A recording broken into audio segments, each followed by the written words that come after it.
NEET ചോദ്യപേപ്പർ ചോർച്ചയിൽ CJP ആണ് ആദ്യം പ്രതിഷേധവുമായി രംഗത്തെത്തിയത്. പിന്നീട് സോനം വാങ്ചുക്ക് CJPക്ക് പിന്തുണയുമായി നിരാഹാരത്തിനായി എത്തി. ഇതോടുകൂടി രാജ്യമെങ്ങും ഈ പ്രതിഷേധം അലയടിക്കുകയും യുവാക്കൾ ദില്ലിയിലേക്ക് നിരവധിയായി എത്തുകയും ചെയ്തു.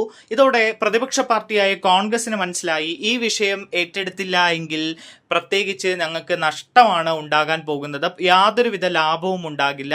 പ്രതിപക്ഷ നേതാവ് രാഹുൽ ഗാന്ധി തുടക്കത്തിലൊന്നും ഇതിനെപ്പറ്റി യാതൊരു മിണ്ടാട്ടവും ഉണ്ടായിരുന്നില്ല. എന്നാൽ ഇതിന് കൂടുതൽ ജനപിന്തുണ ലഭിക്കുന്നു എന്ന് കണ്ടതോടുകൂടി പ്രതിപക്ഷ നേതാവ് രാഹുൽ ഗാന്ധി ചാടി ഇറങ്ങി അപ്രതീക്ഷിതമായി പ്രധാനമന്ത്രിയുടെ വസതിക്ക് മുന്നിൽ ഒരു പ്രതിഷേധം നടത്തി.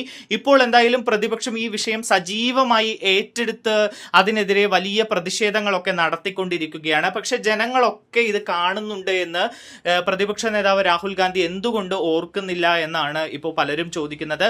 എന്തായാലും രാഹുൽ ഗാന്ധി ചില വിമർശനങ്ങളൊക്കെ പ്രധാനമന്ത്രി നരേന്ദ്രമോദിക്കെതിരെയും BJP സർക്കാരിനെതിരെയും ഉയർത്തിയിരിക്കുകയാണ്.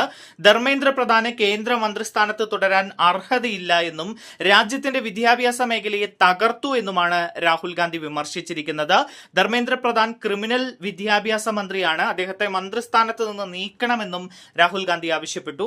ഡൽഹിയിൽ പ്രതിഷേധിച്ച വിദ്യാർത്ഥികൾക്കെതിരായ പോലീസ് ക്രൂരതയ്ക്ക് പ്രധാനമന്ത്രി നരേന്ദ്രമോദി മാപ്പ് പറയണമെന്നാണ് രാഹുൽ ഗാന്ധി ആഞ്ഞടിച്ചത്. പാർലമെന്റ് ഹൌസ് സമുച്ചയത്തിൽ സംസാരിച്ച രാഹുൽ ഗാന്ധി സഭയിൽ സംസാരിക്കാൻ തന്നെ അനുവദിച്ചില്ല എന്നുകൂടി ഇന്നലെ മാധ്യമങ്ങൾക്ക് മുൻപിൽ പറഞ്ഞു. ഡൽഹിയിൽ ആയിരങ്ങൾ തെരുവിലിറങ്ങാൻ കാരണം ധർമ്മേന്ദ്ര പ്രധാനാണ് എന്ന് ചൂണ്ടിക്കാട്ടിയാണ് രാഹുൽ ഗാന്ധി പ്രതികരിച്ചത്. സമരത്തിൽ വിദ്യാർത്ഥികൾക്ക് 3 ആവശ്യങ്ങളുണ്ട്. അഴിമതിക്കാരനായ വിദ്യാഭ്യാസ മന്ത്രി ധർമ്മേന്ദ്ര പ്രധാൻ രാജിവെക്കണം, വിദ്യാർത്ഥികളെ തല്ലിയവർ നടപടി നേരിടണം, പ്രധാനമന്ത്രി വിദ്യാർത്ഥികളോട് ക്ഷമ ചോദിക്കണം. ഇതാണ് പ്രധാന 3 വ്യവസ്ഥകൾ എന്നാണ് രാഹുൽ പറഞ്ഞത്. ധർമ്മേന്ദ്ര പ്രധാൻ രാജിവെക്കുന്നത് വരെ ഞങ്ങൾ ഒരു സംഭാഷണമോ ചർച്ചയോ നടത്താൻ പോകുന്നില്ല എന്നും രാഹുൽ കൂട്ടിച്ചേർത്തിട്ടുണ്ട്. അതേസമയം കോക്രോച്ച് ജനതാ പാർട്ടി പ്രതിനിധികളും കേന്ദ്ര മന്ത്രിമാരുമായുള്ള ചർച്ച ഇന്നലെ നടന്നു. ആ ചർച്ചയിൽ പ്രത്യേകിച്ചൊരു തീരുമാനം ആയിട്ടില്ല. ഇന്നും ചർച്ച നടക്കുന്നുണ്ട് എന്ന വിവരങ്ങൾ ദില്ലിയിൽ നിന്നും പുറത്തേക്ക് വരികയാണ്. ധർമ്മേന്ദ്ര പ്രധാന്റെ രാജിയല്ലാതെ മറ്റൊരു പോംവഴിയും ഈ സമരം നിർത്താൻ ഇല്ല എന്ന് തന്നെയാണ് CJP പ്രതിനിധികൾ പറയുന്നത്.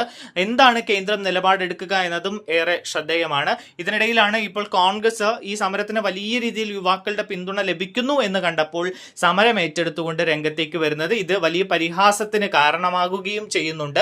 എന്തുകൊണ്ട് രാഹുൽ ഗാന്ധി ഈ യുവാക്കൾ ആദ്യം ദില്ലിയിൽ വന്നപ്പോൾ പ്രതികരിച്ചില്ല? പ്രത്യേകിച്ച് യുവാക്കളുടെ വിഷയത്തിലൊക്കെ ഘോരം പ്രസംഗിക്കുന്ന പ്രതിപക്ഷ നേതാവ് രാഹുൽ ഗാന്ധിക്ക് എന്തേ അന്ന് മിണ്ടാട്ടം മുട്ടിയത്? ഇതിന് ഇത്രയും ജനപിന്തുണ ലഭിച്ചപ്പോഴാണോ രാഹുൽ ഗാന്ധിക്ക് ഈ വിഷയം ഏറ്റെടുക്കാൻ തോന്നിയത് എന്ന് കോൺഗ്രസിനെതിരെ വിമർശനം ഉന്നയിക്കുകയാണ് ഒരു വിഭാഗം.